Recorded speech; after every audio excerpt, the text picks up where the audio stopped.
Stage 18 of the Giro d'Italia was the final opportunity for many a certain type of rider to take a stage.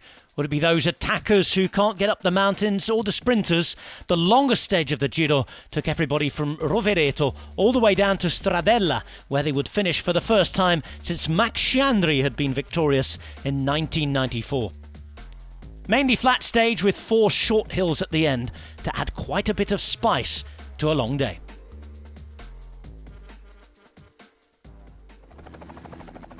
A really hectic start saw it be around 50 kilometres before we had a breakaway form. There were many an attempt,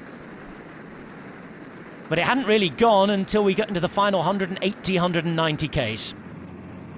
23 riders were in it.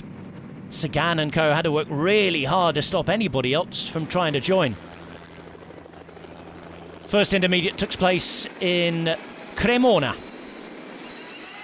That was won by Gianni Vermeersch, and then the thought was towards the stage win. Into the last 4 hills, the gap at over 15 minutes.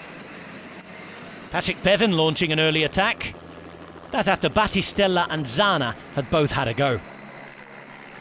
It would be when Rémi Cavagna attacked, however, that the race would really start to kick off.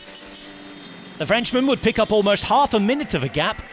Alberto Bettiol also reacted well. Nicolas Roche was strong too. Bettiol making up half of the 30-second time gap on the penultimate climb.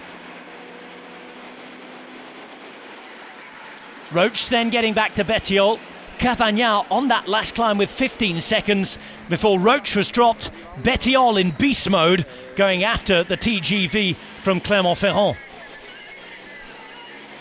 Bettiol though would leave Cavagna behind. And that would ensure that the Koenig Quick-Step's 3-year run so far of not winning a stage at the Giro would continue. The locomotive unable to chug on to the finish. Bettiol was on a special day, however. Former winner of the Tour of Flanders looked like he was riding a classic. Cavagna completely out of gas and passed by Roche. Roche the only man able to challenge Bettiol. But with still 20 seconds to make up, a shake of the head. Inside the last couple of kilometres, it was left to Bettiol to enjoy the moment.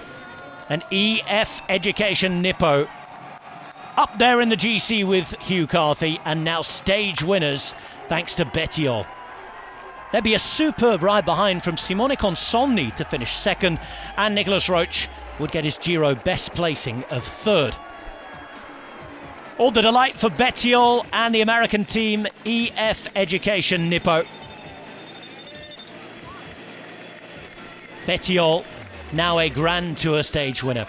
He won by 17 seconds from the advancing group. Consonni, Roche, Arndt and Ulissi in the top 5. And stage 8, yet again going to the breakaway.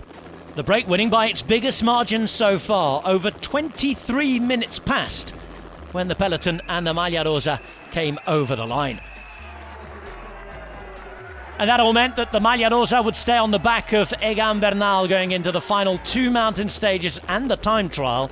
2:21 his gap over Caruso, Yates at 3:23, over 6 minutes to 4th, 6:09 to Carthy in 5th.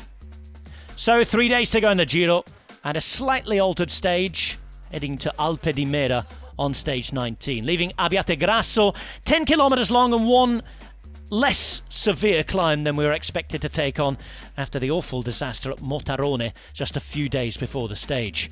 Stage finishing up at Alpe di Mera, another first category climb and yet another uphill finish. Just 2 mountain stages remain. Maximum of 14%, a tough final 10 kilometres. The Giro d'Italia in play, 3 days to go. Can Egan Bernal hold on, or can somebody challenge him? We're not too far from finding out. Wherever you're watching around the world, make sure you tune in. The Giro d'Italia is now at its business end.